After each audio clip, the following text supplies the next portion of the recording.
Hello and welcome to the Somerset Diverse Communities podcast. My name is Michał Purzyński and I am a BAME Community Engagement Officer from Community Council for Somerset. This show is about Black, Asian and minority ethnic communities in Somerset.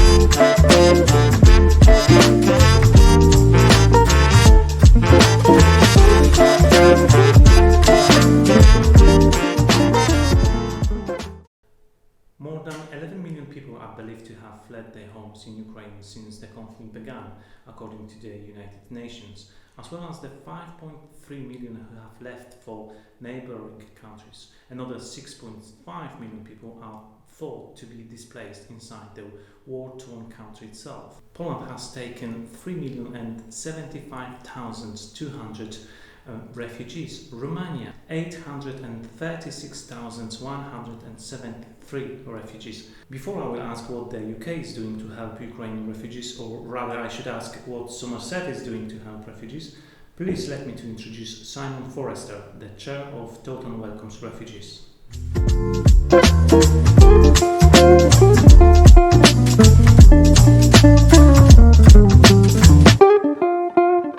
Good morning, Simon. Good morning, Michał. Nice to be with you. Please tell me when Taunton Welcomes Refugees was established and what is the mission of the organisation? Yes, of course. So, Taunton Welcomes Refugees started in 2015 in response to the Syrian crisis, and a group of well-meaning and energetic people from Taunton got together. I wasn't one of those at that time. It was people based around the Citizens UK and the Quaker Meeting House, really. And they realised that although the government provided funding for important strategic things like education and housing and so on, there wasn't an obvious way of making people feel welcome and befriending them and getting them to be part of the community. So what Taunton Welcomes Refugees started doing was creating little circles of friendship around the families that came through that Syrian scheme. And the object was to try and help them achieve independence, to be able to stand on their own 2 feet in the community. Right, and how many volunteers work with Taunton Welcomes Refugees? Well, it fluctuates as the need arises. So we've probably had as many as 70 or 80 at times, and as families become more independent, that reduces a bit. At the moment we're on an increasing plane because we have the final people arriving under the old Syrian scheme. We have families from Afghanistan. We have people from asylum seekers who are being dispersed from coastal cities, coastal towns in the southeast. And we very suddenly had to think about what's going to be involved given the appalling crisis in Ukraine. Exactly, that was my next question, because you've mentioned that you've been supporting Syrian and Afghans in the past, and now you do your best in order to support Ukrainians. Yes. But what are the main challenges for the refugees coming into the UK? Well, I think to be a refugee is a most enormous challenge to start with, and nothing, I think, could possibly prepare us who are not refugees for what they've been through. But this particular crisis seems very acute because it's happened so very suddenly. So as you've said, millions and millions of people have been displaced, and that has had an enormous effect on the whole of Europe. But what does displaced mean? It's a word, isn't it? But then you think behind that word and you're talking about, very often, I think in this instance, you're talking about mothers, grandmothers and children. And they are coming to this country sometimes with hardly anything, with very little, no notice, scrambling in some way through public transport they don't understand and so on. So think about that here. And just about everything you can imagine is going to seem different. So the language is a problem if you haven't happened to learn English. Lots of people haven't.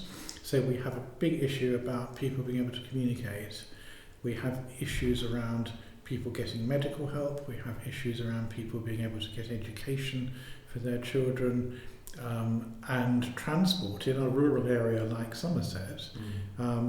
Buses don't run much, and so for a lot of people placed outside, say, Taunton, there are going to be a lot of questions about how they can get access to all the things they need. So it's a huge, huge hurdle mentally, and there is also the scarring that comes with running perhaps from an area where your house has just been bombed. You may be leaving your father, your brother, your grandfather, who knows, behind, who may be fighting bravely for his country. So all of these different things are a massive psychological set of difficulties that need to be faced and handled.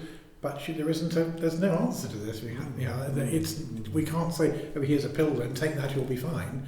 It's an enormous difficulty for people, and it will have changed their lives forever.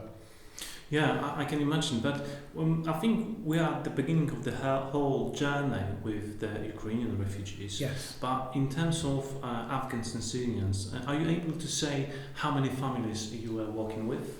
Yes, we've worked with around about 20 families over those 5 years. Some have moved on to other urban areas, so one or two have gone to Birmingham, and one or two have moved to other places, and so it's changed over that time. But it's that sort of order. It's been quite static, and it is different, I think, from the Ukrainian feel at the moment, because the people who've come to us from the Middle East have generally come recognising they've come forever, probably, or soon recognise that, whereas at the moment I'm sure everybody who's come from Ukraine will be hoping that they can go home. And they might not know how that can be or when it will be, but I'm sure they will be imagining that this is a temporary, it's more like being evacuated than being a refugee. Yes. Okay. And do you know how the refugees find Somerset in general? Do you mean the Middle Eastern refugees? Yes, I think mostly I think they've liked it because it has perhaps, certainly I think for the Syrians, we've tended to have people who've come from more agricultural backgrounds perhaps than urban ones. One or two have found it a bit quiet and have wanted to be in a bigger area. I think that's the attraction of Birmingham, to be in a big city where there are other people who speak the same language you speak, and you can create a community of people who are like you are. But other people, I think, are keen to try and join the local community and become part of that. And we hope we make that welcoming so that people do want to do that. Fantastic. And the UK launched a family visa scheme and the Homes for Ukraine scheme. Please, could you explain the difference between them? Well, I'll have a go, but I'm not an expert in this. But I think the Homes for Ukrainians scheme is aimed at people in Britain who wish to provide help for people they don't know in Ukraine, and the other scheme is intended for people who are Ukrainian who are here already, to be able to help their family or friends, I think principally family. So they are quite different in that sense. Right, so as of 28th April, 86,100 visas have been issued through both schemes out of 117,600 applications. We don't know how many of Ukrainians will find a second home in Somerset, but we know that some of them are already here, and they may have various needs around health, schooling, finances, employment, language, and so on. And different communities and organizations organize initiatives to support Ukrainian refugees. We know that there are groups collecting donations, there are also concerts, even football tournaments have been organized to collect some money. But what about you? What is Taunton Welcomes Refugees doing to mitigate the effects of displacement and help these people settle? Okay, so we've concentrated on one or two particular areas. We've been working closely with the council and with another charity called Caris so that we try not to reinvent the wheel. So we're doing different things rather than all trying to do the same thing. So Taunton Welcomes Refugees has so far been concentrating on trying to support the people who propose themselves as hosts or sponsors of families, and we've run a 2-part online preparation course for people, which was, we had 125 odd registrations for that, and viewings of it.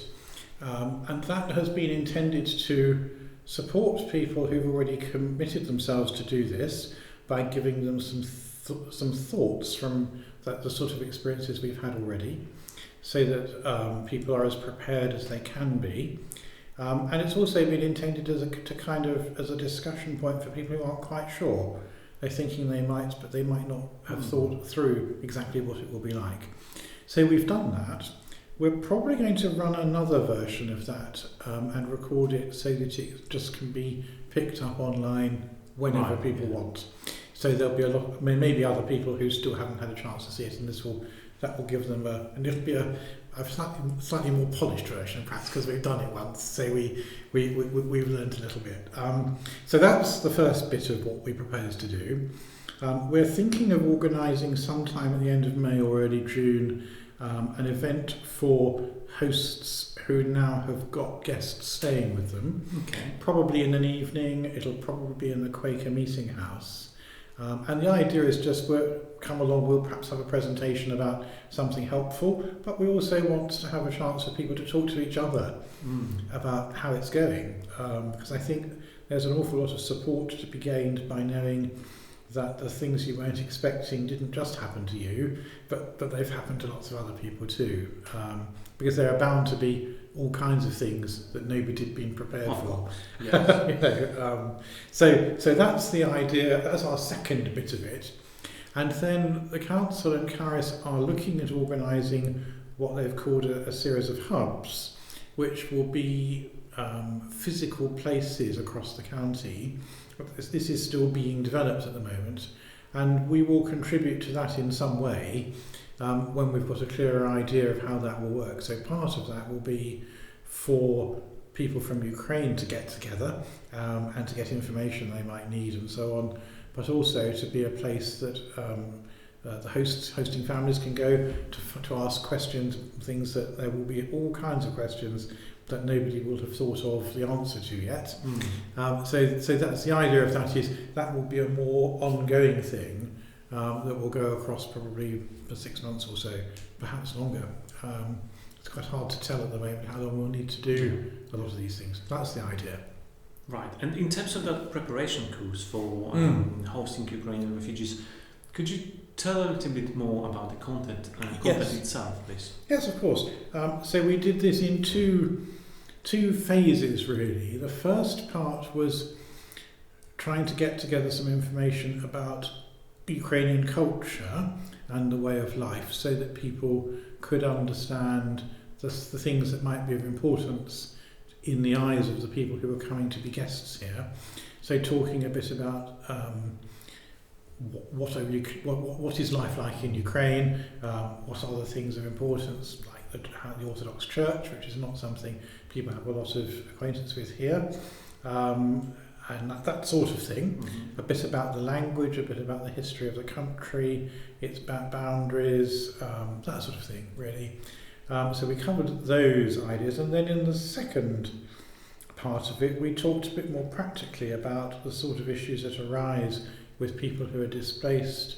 We had a mental health specialist who talked a little bit about how to help your own mental health and how to keep an eye open for warning signs and that sort of thing. So it was a mixture, but it was intended to provide background help, but also to ask some questions. We have one little session in there where we say to people, not to answer these questions, but to think to yourself, if you had no notice that you had to be a refugee, what would you take with you?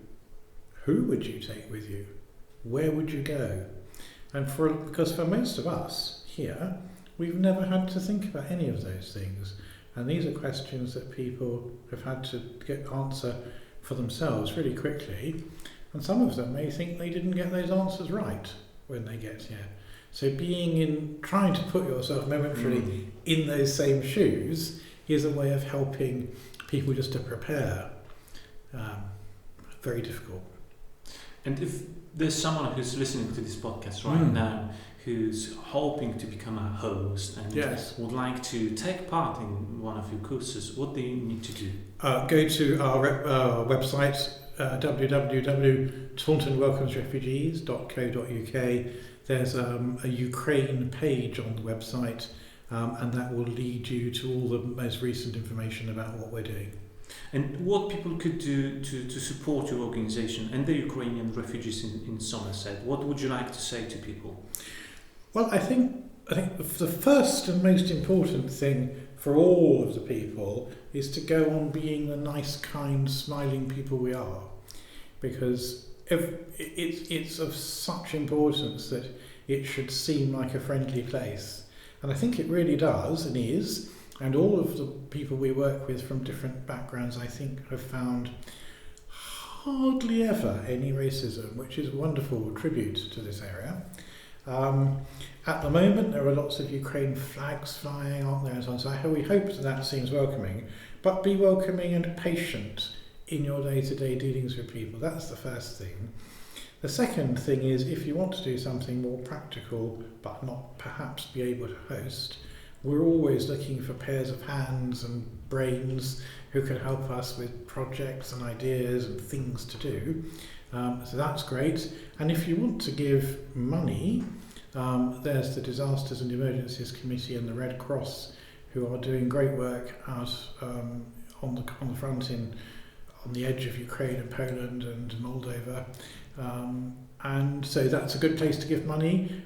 We never say no to money either, but our need is much less than the Disasters and Emergencies Committee at the moment.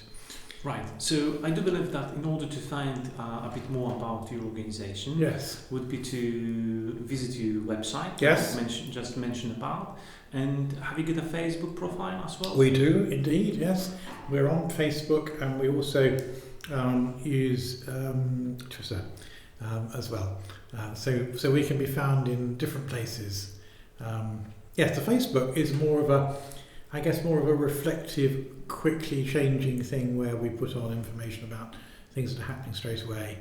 And Twitter we probably use more a bit for that and a bit for commenting on what's happening in the world. And the website is, I suppose, probably the backbone of what we have on the website, on the internet. You've mentioned about flags, about quite welcoming attitude of local people, but have you got any concerns in terms of the potential drop of that enthusiasm in the future? Well, that's a good question, isn't it? And I suppose it comes back a bit to the whole question of if you are a generous, kind person who decides to share your house with somebody, how long can you go on in feeling pleased that you've got people who desperately need your help, but they're in your house and their way of life, what they're accustomed to, might be very different, and that involves people making compromises, and they will have to make compromises, but probably so do you. And I speak only for myself, but when you have relatives coming to stay, it can sometimes be rather nice when they leave again, can't it? And they don't usually stay for 6 months. So there is the potential for patients to become exhausted, and that's going to be very hard for everybody. And people who volunteered are going to feel perhaps a bit let down in themselves that they've had to reach the position of thinking, I can't do this. And it's going to be very difficult for those who need the help, because the help will dry up. So I think there are lots of reasons to be a little bit worried, but we try to be positive. Is there any potential support for the hosts who perhaps will reach the point that might question their decision? Well, yes, in the sense that we are here as an organisation to talk to people. So yes, in that way, I think so. But it's got to be a decision taken by the hosting family, the sponsoring family. Only they can decide whether it's reached that point or not. And it's hard, very hard, to be able to be that honest with yourself, I think. I've been on you on Facebook some time ago, and I've seen you have organised coffee and bake sale some time ago. Is it something that you are going to repeat in the future? I'm sure we will. We every week we run for our Syrian and Afghan community coffee and cakes that are part of a conversation idea, and we might or might not think we could enlarge that. There was a coffee and cake baking session at St Andrew's Church, which was one of our trustees was organising, which raised some really useful money for us. And people are always so generous, which is wonderful. So we will organise possibly another fundraising event like that. But I think our focus is a bit more at the moment on providing support for people rather than raising money for ourselves. So we're more likely to organise something which isn't a sale, but just an opportunity for people to come drink coffee and talk and find out how it's going for everybody else. If you would have a chance to tell something to the people of Somerset, what that would be? Oh, I think you're amazing. I think that's what I would say. The response has been astonishing, and it really fulfills your belief in humanity that so many people have been prepared to think about supporting families, and a very good many have come forward and made that commitment already. I don't have the numbers and probably wouldn't want to be talking about them if I had, but it's been an amazing response from people, and that's really heartwarming. So thank you, everybody. Is there anything else that you would like to add? No, unless anybody knows how they can stop world wars, because what would be really wonderful would be that we weren't needed. Thank you very much. It was Simon Forrester from Taunton Welcomes Refugees. It was a pleasure. Thank you for asking me.